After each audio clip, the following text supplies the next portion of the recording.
이야기와 정리된 내용은 내일 해당 생방송이 편집된 영상을 시청해주시길 부탁드리도록 하겠습니다.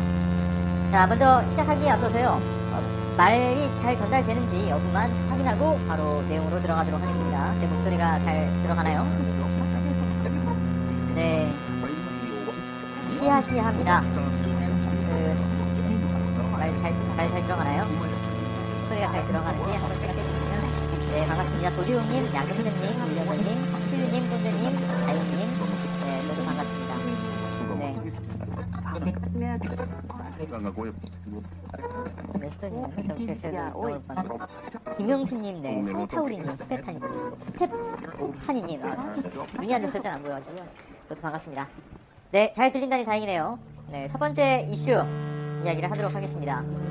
15일 열린민주당 최강욱 대표는 우상호TV에 출연해 윤석열 검찰총장과 관련해서 정말 충격적인 사실을 공개했습니다. 그리고 더불어 윤석열 총장의 거취와 관련된 문제로 이 국민의 관심이 쏠려있는 것을 의식한 것인지 현재 국민들이 윤석열 총장을 해임하지 않는 대통령의 의중에 대한 그 궁금증을 제대로 짚어주셨습니다.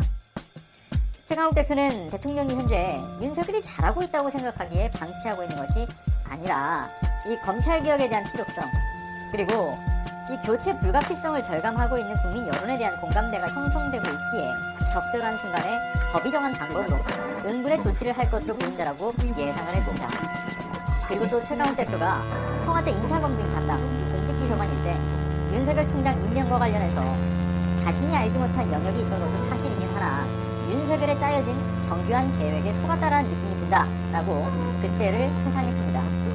그때 윤석열이 어필했던 이야기는 자신이 국정농단 그 사건과 사법농단 사건의 그 수사에 있어서 자신의 아이덴티티, 그러니까 자신의 수사의 자신의 그 수사에 대한 어떤 선두에서 끝까지 마무리를 짓고 싶다라는 이야기를 했고, 그게 먹혀들었던 것이다 라고 이야기를 했습니다.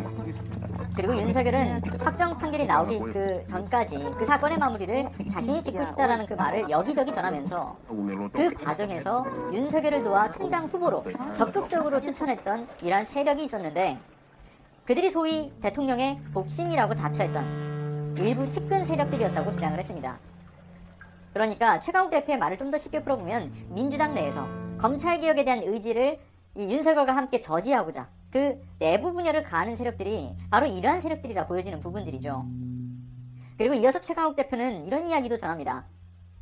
조국 전 장관에 대한 그 임명 발표를 월요일에 앞두고서 그 전 주말인 그 며칠이었는지는 정확하게 기억나진 않지만 그 전 주말을 얘기를 하십니다. 전 주말을 얘기하면서 당시 김조원 청와대 민정수석에게 윤석열이 전화해서 조국 전 장관의 임명을 만류했다라고 알렸는데요. 윤석열은 전화해서 이런 말을 했다고 합니다. 이게 뭡니까? 내가 30군데나 압수수색까지 했는데 아직도 포기 못하고 이런 식으로 나오면 내가 사표 내겠습니다. 이런 협박성 전화를 했다고 이야기를 전했죠.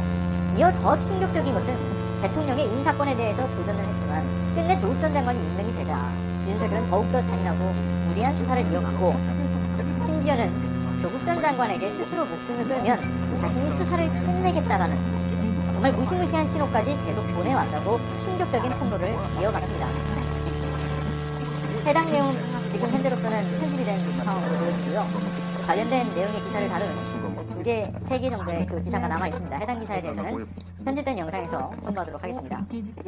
어쨌든 이 최강욱 대표가 이야기를 하는 것을 더 전달하자면요, 그가 이렇게 말한 것 이외, 그리고 이제 일개 청장이 행정부의 수장인 대통령의 인사까지도 도전을 하면서 이 누가 봐도 공소장의 결과가 상당히 부질없었고, 심지어는 울산 함영수사 사건은 아직 증거 목록으로 내놓지도 못하고 있는 황당한 상황에 처해 있지 않느냐, 이런 말씀도 함께 하셨죠.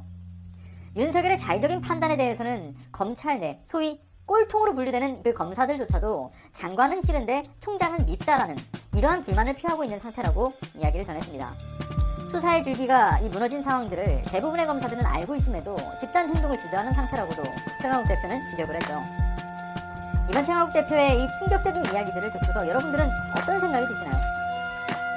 저는 작년 10월 윤석열 검찰총장이 조국 장관 임명을 반대하면서 문재인 대통령에게 독대를 요청했다라는 것도 당시에는 검찰이 사실 무근이다 이러면서 반박을 했지만 이게 사실일 가능성도 크구나, 이런 생각이 듭니다.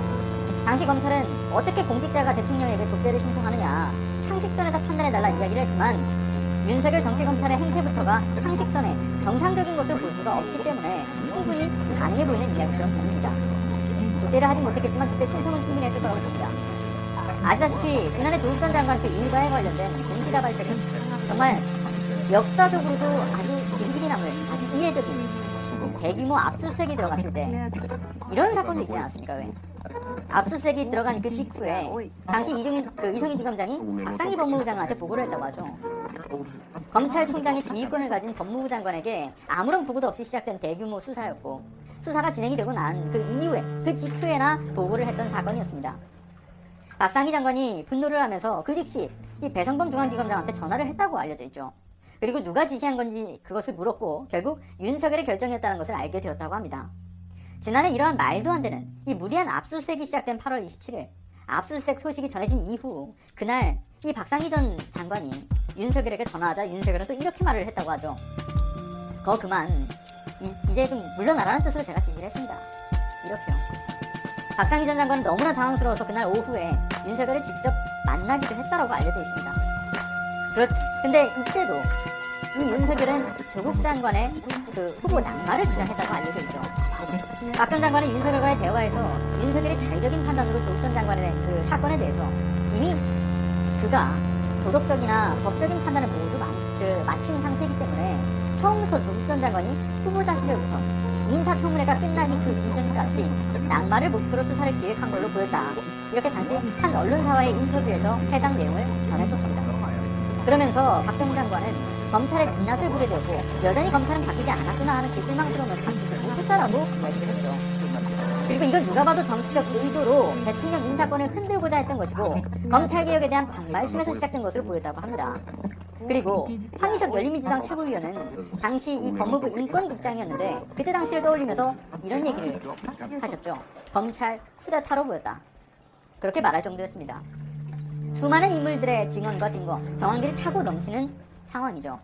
게다가 이어서 최강욱 대표가 전하는 것처럼 조국 전 장관이 스스로 목숨을 끊을 때까지 이 수사를 멈추지 않겠다라고 하는 이 윤석열의 이와 같은 압박은 지금껏 검찰의 헌법을 유린하는 수사 기법에 의해서 목숨을 스스로 끊게 되었던 분들 2004년부터 2014년까지 83명에 이르고 대표적으로 2003년에 정몽원 회장, 2009년에는 노무현 대통령, 2015년에 송환종 회장, 지난 6월 정의연 마포구심터 손영민 소장 등 이 모든 사건이 검찰에 의해 만들어진 타살과도 다름이 없는 그런 사건들임을 증명하는 것이라고 봅니다. 그런데 이 충격적인 사실을 다루는 언론은 고작 두세